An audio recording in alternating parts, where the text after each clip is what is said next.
one tree at a time. Today we're going to do something real cool. Well, real cool. We're going to do something that sometimes needs to be done. Not that cool. So if you want to skip this one, go for it. But no, don't skip it. It's good info.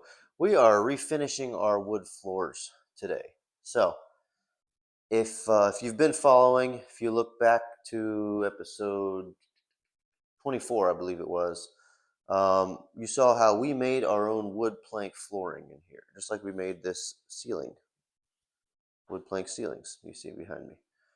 We made our floors as well. Basically, in our timber frame house, our floor joists are 3 feet apart instead of 16 inches apart like most houses. Timber joists 3 feet apart, and our flooring, instead of a plywood subfloor, is just planking, 2x6 tongue and groove planks, spanning that 3 foot between joists. Yes, it can do that. It's thick enough and strong enough. And we made all of this planking with our own trees using our Woodland Mills sawmill. Woodland Mills, shout out. And our Woodmaster to turn it into, to plane the boards down and turn it into tongue and groove to make this flooring, which is acting as a subfloor and a finished floor and a ceiling for what's below. So if you're standing below where I'm standing right now, that's what you see on the ceilings. Pretty cool. But as we put it down, again, you see it in episode 24, we put it down, there's some unevenness, right?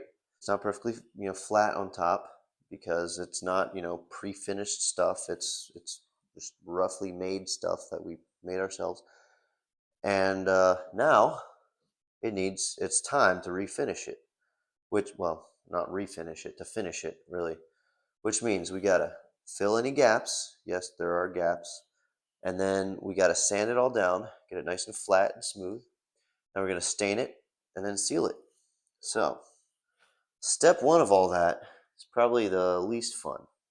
Second least fun. Least fun is the second step.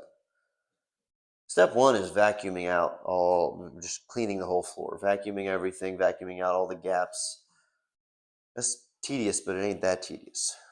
Then, step two, the most tedious part, filling in the gaps. Now, like I said, yes, there are a lot of gaps in this floor, and we are going to fill it not with some wood filler that we bought, because I don't like most wood fillers that you buy. Most of them are not good for floors. They're okay for, nail holes and other kinds of cracks and stuff, but in floors, they just get a lot of wear and tear. So you really need something good, something solid that's going to stay, that's not going to crack and fall out. So what we did is we made our own out of sawdust from our sawmill and wood glue. We made our own wood filler, and now we're going to fill all these gaps. Quick little overview on refinishing hardwood floors. Well, in this case, softwood floors because it's pine. But similar idea. If you're refinishing floors, usually what you're going to want to do is sand them down. Most people don't own a flooring sander, so we're going to rent that from Home Depot. And then we're going to, once all the gaps are filled, we're going to sand everything down, and then we're going to stain it, put some poly on there. So here's what the floors look like after the gap filling is done, but before the sanding. They look pretty rough, but we're going to fix that.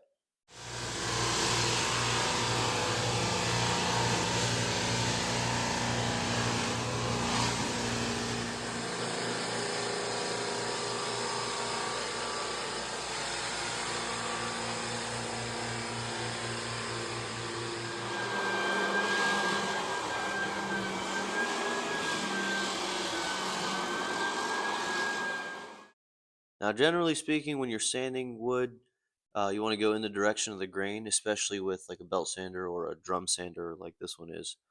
But I found also that if you go at a little bit of an angle from the boards, it helps keep things nice and flat, and helps avoid some of those sanding edge marks that you sometimes get. All right, there's the first pass done in this room. Man, what a pain. It takes some time, but we got everything pretty much leveled. And this was all done with 40 grit on that flooring drum sander. And then we're going to go to 60 grit and then 80 and then 120. And the edges have already also been done, although we're going to have to do a little bit more on those too. We went around a quick pass with a 36 grit on the edger. Now we're going to go to a 50 grit and then a 60 and then 80 and 100 and so on.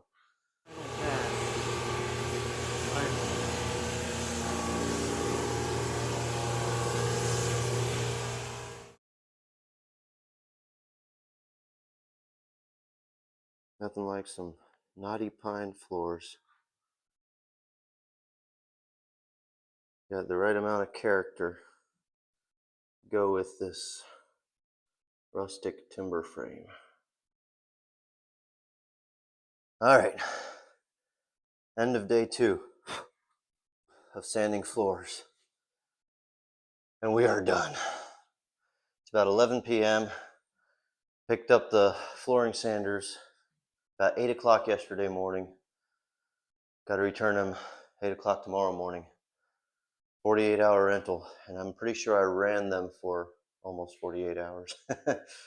Went at it till well past 11 last night, and then started back up early this morning, and then we went on till just now, just finished. So, yeah, I think I got my money's worth. But the floors look sweet, if I may say so myself. Here we go. Of course, they're still covered with dust. We're gonna have to vacuum them before we stain them, but they look pretty sweet. And once they're stained and sealed and everything, we have some nice looking floors. Well worth all the effort we put into it. Would I ever do it again? This wood floor refinishing thing? Yeah, actually, I would. It wasn't fun, but satisfying. Real satisfying.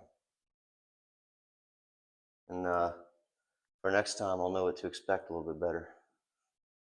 Now I think I'm going to go home and go to bed, get a little sleep. But I can't sleep in, no matter how tired I am, because I got to return these sanders to Home Depot by 8 o'clock tomorrow morning. So, and I got another busy day tomorrow. We're going to vacuum all this, get everything nice and clean, and then stain the floors. Then we're going to let that stain set over the weekend, and then next week we'll do the polyurethane coating. Then the floors will be done. Here's the stain we're using, Varathane. Now it's penetrating stain. This is oil-based stain. Okay, I hate water-based stuff. This is the real deal. It penetrates deep into the wood instead of making just a thin coating on the surface. This is really getting in there and coloring it the way we want it to, so that the color will stay and won't get scratched up as easily. Now we're applying this stuff with a lamb's wool applicator and a natural bristle brush to go around the edges. You do not want to use some cheap roller or cheap applicator, cheap nylon brush or anything like that. You really want to go with something that's good quality so you can get good results. And this is why I do the staining before the baseboards. Right, the staining is done. That part was not so bad at all. Much faster than the sanding. Easier and more fun.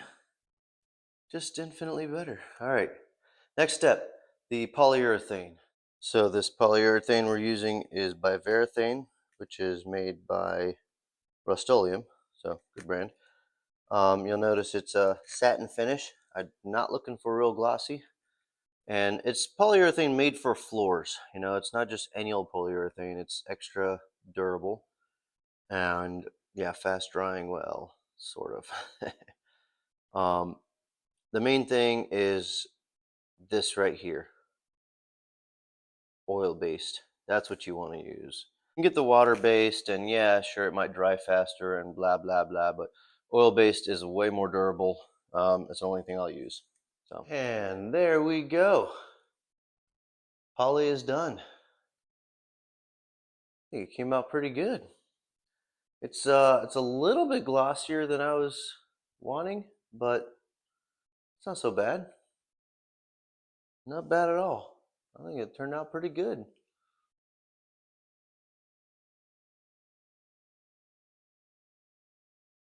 The stain color is also a little bit darker than I thought it'd be, but I actually like it a lot.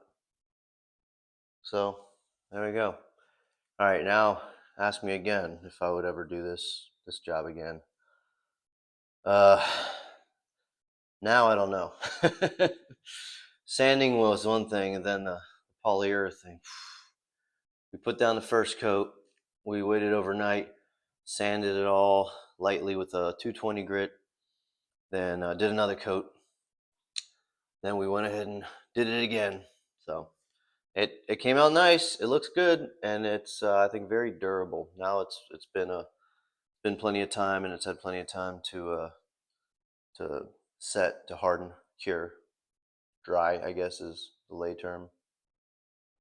Anyways, I think it looks pretty good. What I might actually do to it to take off some of the gloss is scuff sand it with fine grit sandpaper, maybe 220 or maybe 320, to take some of that edge off the gloss, make it a little bit more satin, get that shininess off. I don't want it too shiny.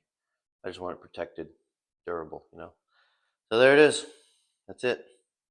Floors are done. As always, I'm very grateful for you tuning in, and I know this wasn't the most fun project, but well, I learned a lot.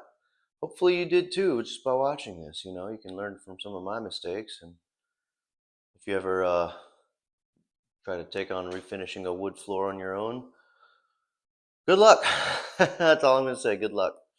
But thank you for watching. I appreciate it, and hopefully our next video will be a little bit more fun than this. Catch you then.